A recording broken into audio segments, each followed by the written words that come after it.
पहले फटाफट अंदाज में देख लेते हैं टॉप न्यूज में वो तमाम खबरें जो सुबह से लेकर शाम तक रही सुर्खियों में।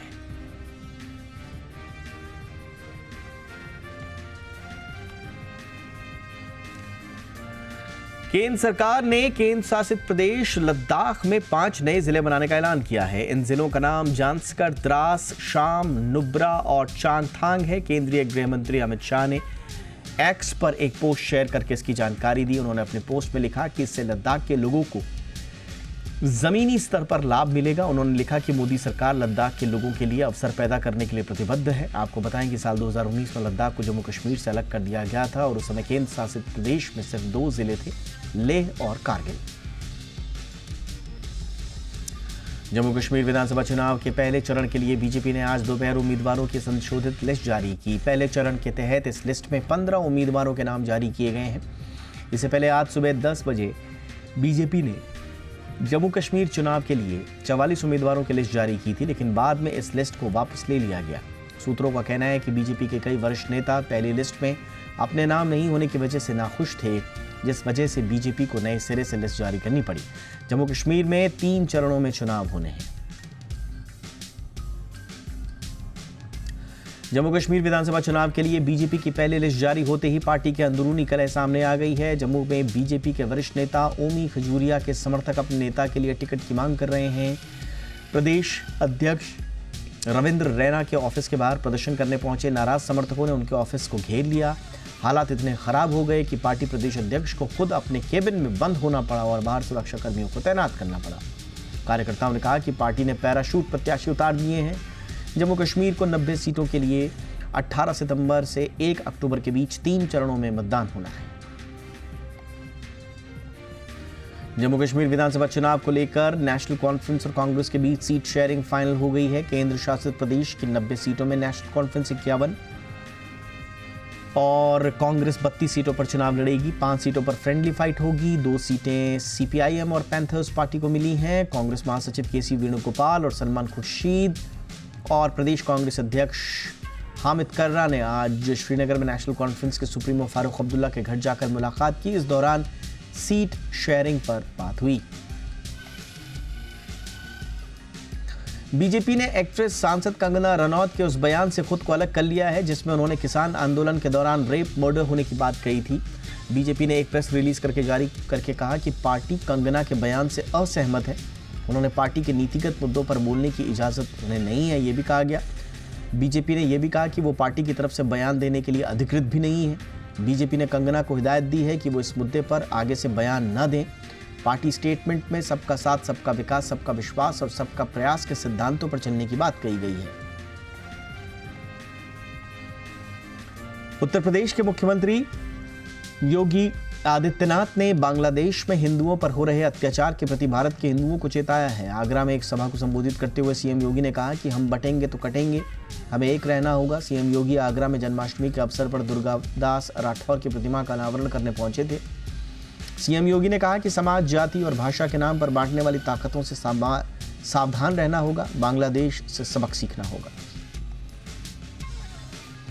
बहुजन समाज पार्टी में बदलाव की अटकलों के बीच बीएसपी प्रमुख मायावती ने बड़ा बयान दिया है। इसे लेकर उन्होंने आज सिलसिलेवार कई एक्स पोस्ट किए। इसमें उन्होंने अपने संन्यास को लेकर चल रही संभावनाओं पर सफाई दी। मायावती ने कहा कि बहुजनों के अम्बेडकरवादी कारवां को कमजोर करने के लिए, विरोधियों की साजिशों को विफल करने के लिए वो तैयार हैं। उन्होंने कहा कि सक्रिय राजनीति से संन्यास लेने का सवाल ही पैदा नहीं होता। कोलकाता रेप मर्डर के मुख्य आरोपी संजय रॉय ने पॉलीग्राफ टेस्ट में अपना जुर्म कबूल लिया है। संजय ने कहा कि उसने रेप के बाद ट्रेनी डॉक्टर का मर्डर किया। घटना को अंजाम देने से पहले वो रेड लाइट एरिया गया। मीडिया रिपोर्ट्स के मुताबिक संजय ने 25 अगस्त को पॉलीग्राफ टेस्ट में ये सारी बातें कही। पुलिस कस्टडी में भी संजय ने रेप और मर्डर की बात स्वीकार की थी। 8 और 9 अगस्त की रात आरजी कर मेडिकल कॉलेज में ट्रेनी डॉक्टर का रेप और मर्डर हुआ था। ठाणे के बदलापुर में 2 बच्चियों के साथ यौन शोषण मामले में गिरफ्तार आरोपी अक्षय शिंदे को आज सुबह कल्याण कोर्ट ने 14 दिन की न्यायिक हिरासत में भेज दिया है। पुलिस ने आरोपी को 17 अगस्त तक गिरफ्तार किया था। उसे 21 अगस्त तक कस्टडी में रखा गया था। इसके बाद लोअर कोर्ट ने उसे आज यानी 26 अगस्त तक न्यायिक हिरासत में भेज दिया था। उधर महाराष्ट्र के शिक्षा मंत्री दीपक केसरकर ने स्कूल के सीसीटीवी फुटेज से छेड़छाड़ की आशंका जाहिर की है। उन्होंने कहा कि घटना वाले दिन का सीसीटीवी फुटेज गायब है। कुल 15 दिन का फुटेज डिलीट किया गया है।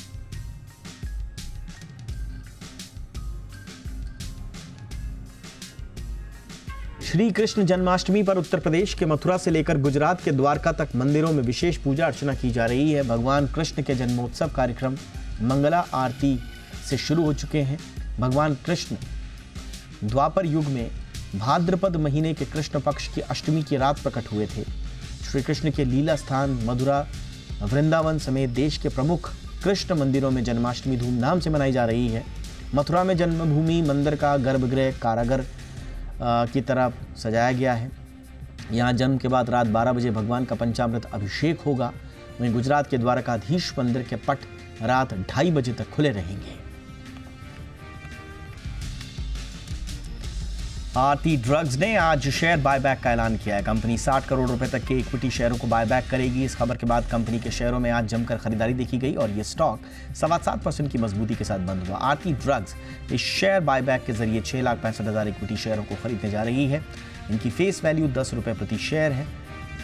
कंपनी ने बायबैक की कीमत 900 रुपए प्रति शेयर तय की है, जो मौजूदा मार्केट प्राइस से 60% प्रीमियम पर है। बायबैक की रिकॉर्ड डेट 5 सितंबर तय की गई है। पेटीएम के बॉस विजय शेखर शर्मा अब एक नई मुश्किल में फंस गए हैं। मीडिया रिपोर्ट्स के मुताबिक मार्केट रेगुलेटर सेबी ने विजय शेखर शर्मा के खिलाफ कारण बताओ नोटिस जारी किया है। सेबी ने यह नोटिस 197 कम्युनिकेशंस के उन बोर्ड मेंबर्स को भी भेजा है जो आईपीओ जारी करने के दौरान कंपनी के साथ जुड़े थे। इस मामले की जानकारी रखने वाले लोगों का कहना है कि सेबी को शक है कि विजय शेखर शर्मा और बोर्ड के सदस्यों ने आईपीओ लाने के दौरान कुछ फैक्ट्स को गलत दिखाया और इस खबर के बाद पेटीएम के शेयरों की करीब 4% की इसमें गिरावट दर्ज की गई।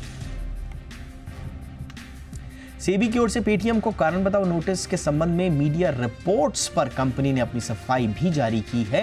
कंपनी ने कहा है कि सेबी का नोटिस नया मामला नहीं है बल्कि पुराना मामला है। पेटीएम ने कहा कि कंपनी नियमों के पालन और पारदर्शिता को लेकर प्रतिबद्ध है। कंपनी ने अपनी सफाई में कहा कि हम नियमित तौर पर सभी के संपर्क में हैं और मामले से जुड़े हर जानकारी देंगे। पेटीएम ने कहा कि इसका वित्त वर्ष 2024 की चौथी तिमाही और वित्त वर्ष 2025 की पहली तिमाही के नतीजों पर असर नहीं हुआ है। इंटरआर्क बिल्डिंग प्रोडक्ट्स के शेयरों की बाजार में आज दमदार एंट्री हुई। इसके शेयर बाजार में 44% के प्रीमियम पर लिस्ट हुए। प्री इंजीनियर्ड कंस्ट्रक्शन सॉल्यूशन उपलब्ध कराने वाली इस कंपनी का आईपीओ 93 गुना सब्सक्राइब हुआ था। 1983 में बनी Interarch Building pre engineered steel building से जुड़ी सर्विसेज मुहैया कराती है। इसके ग्राहकों में Grasim Industries, Berger Paints, Timken India शामिल है। इंफ्रा कंस्ट्रक्शन कैटेगरी में इसकी ग्राहक इंस्टाकार्ट सर्विसेज है। इंटीग्रेटेड सोलर सेल और सोलर पैनल बनाने वाली प्रीमियम एनर्जीज का आईपीओ कल यानी कि 27 अगस्त को ओपन होने जा रहा है। निवेशक इस आईपीओ के जरिए इस आईपीओ के लिए 29 अगस्त तक बोली लगा सकते हैं।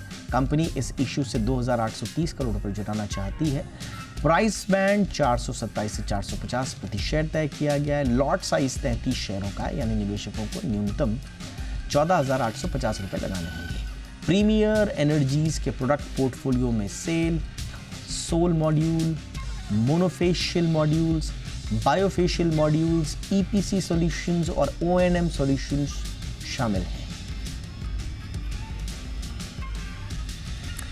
यूपीआई प्लेटफॉर्म के जरिए देश में डिजिटल ट्रांजैक्शन को तूफानी रफ्तार देने के बाद अब आरबीआई एक और बड़ा कदम उठाते हुए एक नए डिजिटल प्लेटफॉर्म यूएलआई को लॉन्च करने की तैयारी कर रहा है।